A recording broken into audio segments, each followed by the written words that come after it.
Welcome back to Basin Motorsports for another day here in the garage. So today I'm doing an installation video for Fatfoxx. So Ray at Fatfoxx had seen my TFI relocation failure, I guess you would call it, that I did a couple weeks ago, trying to move the module itself outside of the engine bay, or really kind of to the side of the engine bay, and it just didn't work out.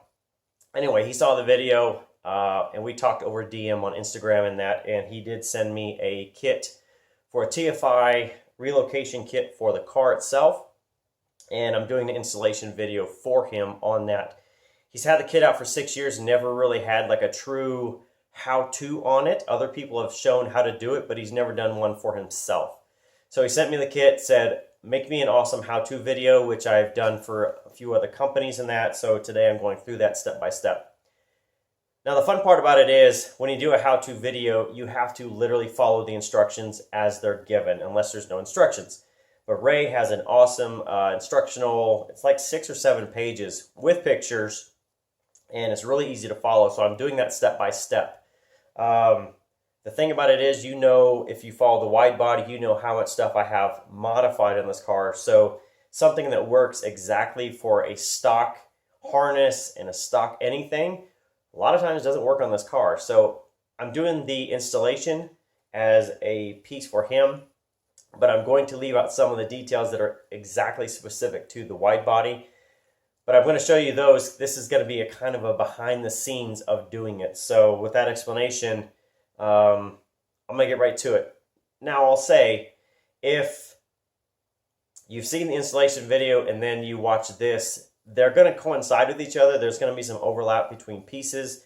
It's hard to just do an installation video with covering every little detail, because a lot of times, like a car like this is modified so much that it's not going to work. But I'm going to show you kind of all behind the scenes, maybe how I get there, and it'll be a little bit different. So here's what I got so far, and I'm on, wait a minute, I'm getting on step 2, so taking everything apart basically. So here's kind of the kit. I did show this in the installation video with everything laid out, but you can see there's the instructions, the pip harness, the extension harness, 3 coils of wire, a lot of shrink wrap, which is awesome, some screws, the heat sink, and then I've got my spare TFI module and TFI module piece that, well, I guess I'm not going to need anymore necessarily, but I've got that for my emergency breakdown kit that I carry in my trunk. If you don't have one of those, seriously, you don't have an extra TFI module, go in the description right now and order one plus a tool. Put it in your glove box or whatever else. You need one. Don't run around without one, because you never know. So here's kind of where I'm at with starting to take stuff apart. Done some pieces on that, but you know your TFI module sits right there, and it gets extremely hot because of the radiator, and the exhaust pumps all that just heat into the engine bay, and your hood being up or down, make sure it stays all right there and soaks that module in heat. So I'm about to swap out or take off the intake there, get all these connections out, and really just kind of get to the next piece of it. And also at this point, I've already taken off the wheel and tire, because I know I'm going to have to relocate everything outside. And then you can see I've also taken off the fender liner, so you kind of see some brakes and other stuff in there that I've kind of shown in previous stuff, but I need to do some relocation in there with some harnesses and that. And then the module will go somewhere up in there in the front.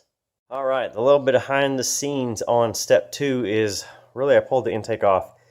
Now again, if you watch in the TFI or you've seen in any of the other things there, I had everything bundled together and tucked. So coming in here together, you can see all the injectors are loose, and I've got the TFI wire here separated out all the way to the heater hose. And what I'm going to end up doing eventually is take that connection all the way back down to roughly here, and I'm going to go out the hole right there with the brake line there, because it's a radius hole. I can put some protector on it, and I won't have to worry about it actually rubbing through the wires or anything else. I can support it, and it won't be a problem that way. So one thing, once you have the intake off for behind the scenes, the thing you're not going to see is that I've got everything split out here. One thing, I think this is already going to work in my favor. I'm probably not going to have to extend this harness based on if I pull it down in here and I pull it through this hole in the brakes, I think it's going to come right out here through that. So what I'll probably have to do is actually de-pin this connector. Take that piece out in the front, de-pin that, and then I may have to do both of them, and then stuff them down in that hole. So by basically doing all of that extension and tucking everything else, I probably now have routed everything else that I won't have to do any extending. So for the install, I will have to figure out how I'm going to fake it. I'm going to try it first to see, probably de-pin it all, take some pictures and that, make sure I can put it back together correctly. But if I don't have to cut and splice and do all the stuff like the instructions say, win for me, other than I've got to make an instructional on how to do it without actually doing it. So this is going to be interesting, but we're going to jump into step 3 on extending the wires and that. All right, so we're at the end of step 3, and in the instructions in there, it tells you to cut and splice in the extended harnesses, which are 41 inches, the extended wires, I should say. And really, it's the non-aluminum coated ones that you put in there. So for me, you know, I've already done a lot of lengthening on this to make it work for tucking everything. I've already pulled everything apart. And so what I've done now, I'll show you. In order to get this through basically the smaller opening, rather than cut all these wires and have to resplice them, all I've done is de-pin the actual piece. So here is your little 2-wire module that does for the timing. And then this is the 6-wire plug here.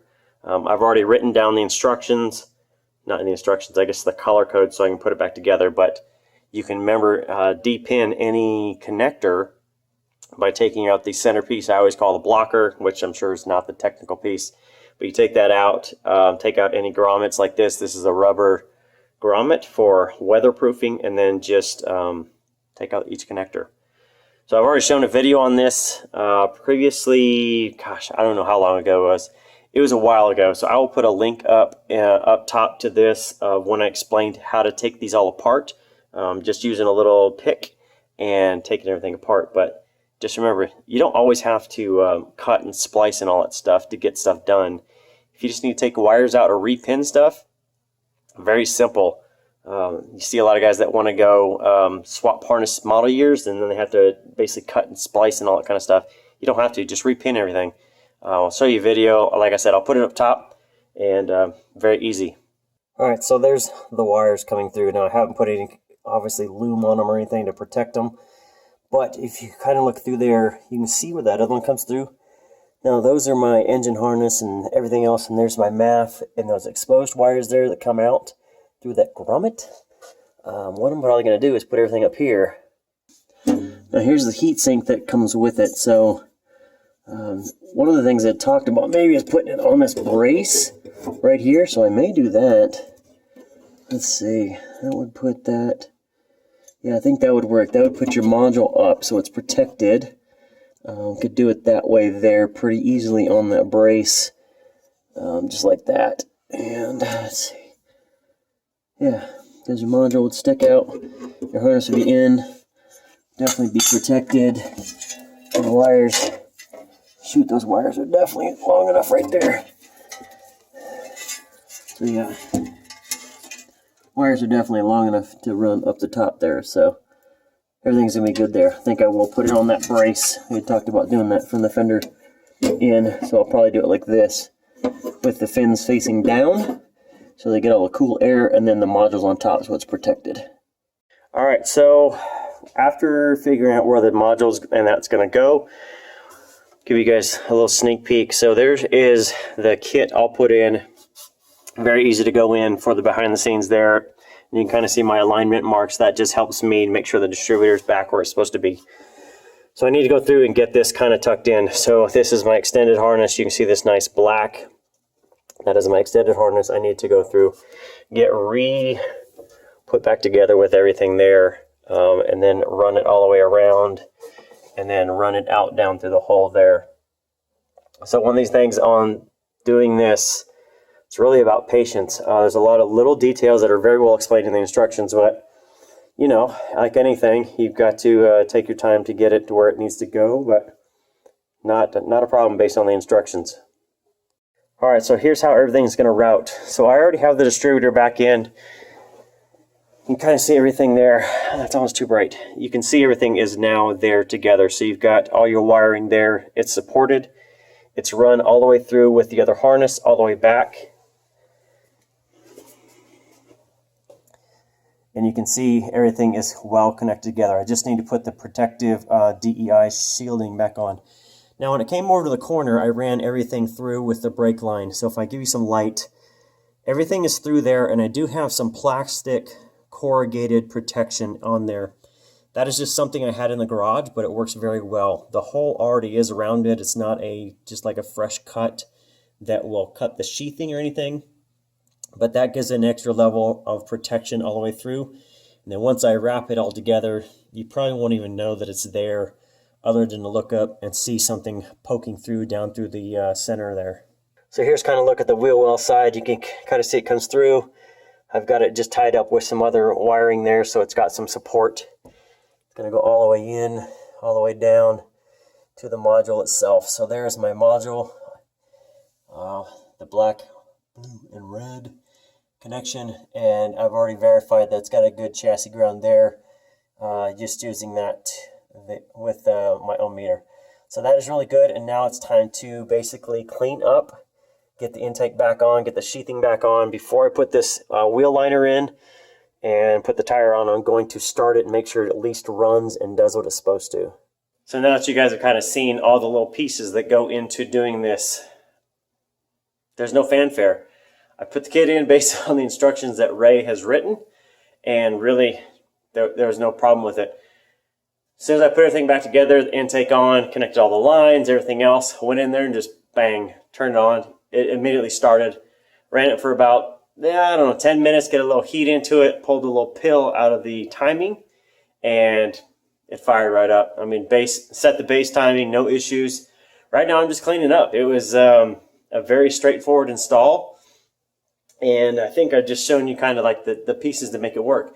Now again, there comes some extension wires in there because normally the harness itself that would go to the pieces that you need to extend normally come in from the driver's side, but because I've already tucked everything and kind of like redid the ECM wiring and all that kind of stuff, all I had to do is basically de-pin that connector, or both connectors really, put them down through the same hole as the brake line goes through, shield them so they don't have to worry about getting, I guess, rubbed on the metal or anything like that. Ran it all over, cut it all to length, and the extending harness from the distributor now to the location of the TFI, cut that to length, some dielectric grease that he gives you in the kit, pop it on there, there's no problem. I mean, really, it's a very well done kit. I'm very happy that Ray was able to send me one.